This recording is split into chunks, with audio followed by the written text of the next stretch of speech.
Panglima TNI Laksamana Yudo Margono mengirim tim dari Pusat Polisi Militer untuk menyelidiki dugaan keterlibatan prajurit TNI dalam konflik sengketa lahan di Pulau Rempang, Batam, Kepulauan Riau.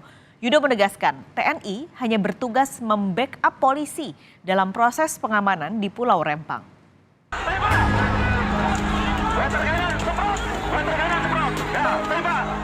Pasca kericuhan antara warga dan aparat keamanan terkait sengketa lahan di Pulau Rempang, Batam, Panglima TNI Laksamana Yudo Margono mengutus Pusat Polisi Militer atau Puspom TNI ke Pulau Rempang. Yudo menegaskan pengiriman Puspom TNI untuk memastikan apakah ada oknum TNI yang terlibat dalam kericuhan sengketa lahan di Batam.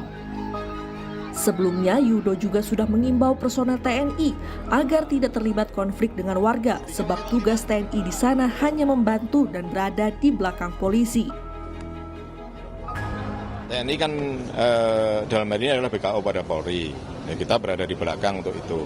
Dan kalau kemarin mungkin ada keterlibatan TNI, hari ini kita turunkan dan Puspom TNI ke Batam ya untuk memeriksa ada nggak keterlibatan TNI di situ, ya, baik terhadap rakyat maupun ya, mungkin yang terlibat di dalam mafia tanah dan sebagainya. Sementara itu, warga kampung Tanjung Banon, Pulau Rempang, Kecamatan Galang yang terdampak pengembangan mega proyek Rempang Eco City menolak relokasi dan pengosongan di Pulau Rempang. Warga memilih mengurangi aktivitasnya pergi ke laut guna mengantisipasi kedatangan petugas demi mempertahankan kampung. Pembangunan proyek pemerintah ini kan kalau dia nggak mengganggu merelokasi kampung, kita mungkin nggak merasa terganggu kalau untuk pembangunan kan.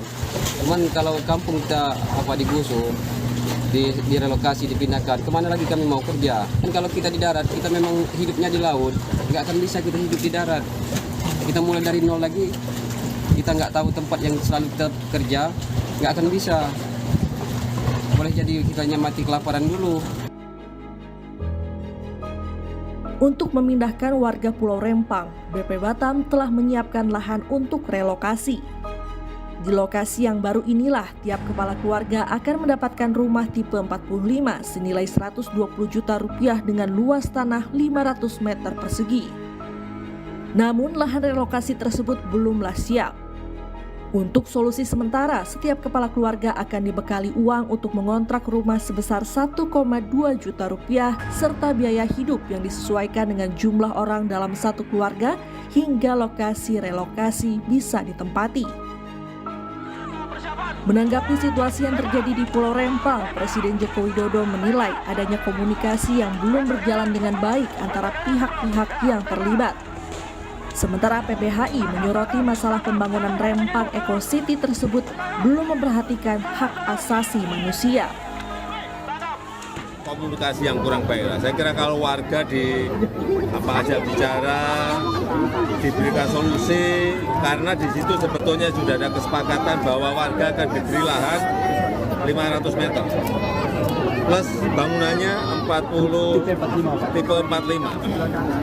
Tapi ini kurang dikomunikasikan dengan baik sehingga terjadi masalah. Tapi menurut saya nanti mungkin besok atau lusa Pak Menteri Bahlil akan ke sana akan memberikan penjelasan mengenai itu. Membuktikan bahwa pembangunan proyek strategis nasional masih jauh dari perspektif hak asasi manusia, di mana di dalamnya ada hak atas tanah, hak atas lingkungan, lalu ruang hidup masyarakat yang tidak pernah menjadi pertimbangan dan sekali lagi justru dihindari oleh negara, tidak dipertanggungjawabkan pemenuhannya oleh negara dengan menggunakan kekuatan-kekuatan atau alat negara yang represif dan tidak tepat, tidak sesuai dengan tupoksi, yaitu alat pertahanan dan keamanan menggunakan kekuatan TNI Polri. Sebelumnya, kericuhan mengiringi rencana pembangunan Rempang Eco City di Pulau Rempang, Batam, Kepulauan Riau. Masyarakat menolak adanya pembangunan kawasan industri, perdagangan, serta wisata terintegrasi di lahan yang mereka akui telah ditinggali secara turun-temurun. Sebanyak 43 orang ditangkap pasca kericuhan. Mereka diduga melakukan kekerasan terhadap aparat keamanan serta terlibat dalam pengerusakan kantor BP Batam. Tim Liputan Kompas TV. Perkembangan informasi pasca demo penolakan proyek Rempang Eco City. Kita terhubung dengan jurnalis Kompas TV Riki Rahmadoni dari Batam, Kepulauan Riau. Riki, sebenarnya sekarang sudah sejauh mana proses hukum terhadap puluhan orang yang ditangkap? Lalu apakah ada penambahan jumlah tersangka? Pascal, 34 orang pendemo yang ditetapkan tersangka ini saat ini masih ditahan di rutan Polresta Barelang. Nah, petugas penyidik saat ini masih melengkapi berkas P21 untuk akan segera diserahkan ke pihak kejaksaan. Untuk penambahan sendiri tersangka belum ada keterangan dari pihak kepolisian, Pascal. Kondisi sekarang, Riki, di kantor BP Batam suasananya seperti apa? Lalu bagaimana kondisi warga, lalu juga aparat keamanan yang ketika sempat ribut-ribut itu terluka? Ya Pascal, kondisi terkini di kantor BP Batam pasca kericuhan saat ini sudah kondisi aktivitas perkantoran sudah kembali normal dan telah dibuka untuk umumnya. Nah, fasilitas yang sempat rusak kemarin akibat kericuhan ini sudah mulai dilakukan perbaikan seperti pagar, jendela, dan lainnya. Nah, sementara untuk korban waktu terjadi kericuhan itu baik kepolisian maupun para warga sendiri saat ini sudah membaik. Nah, cepat dilakukan perawatan, pihak petugas sudah boleh dipulangkan kemarin, Pascal.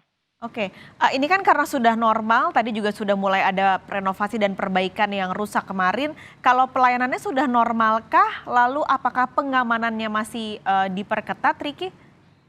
Untuk pelayanan perkantoran di BP Batam ini, Pascal, sudah normal kembali ya, pada seperti biasanya, Pascal. Warga-warga sudah berdatangan untuk melakukan surat dokumen-dokumen pengurusan. Nah, untuk penjagaan sendiri, penjagaan masih dilakukan oleh petugas Dipam sendiri. Untuk pasukan gabungan tidak ada lagi. Tadi petugas Dipam sendiri melakukan penyisir di area sekeliling kantor BP Batam, Pascal. Oke, Riki, ini kan salah satu yang menjadi masalah dari konflik itu adalah soal tempat tinggal mereka.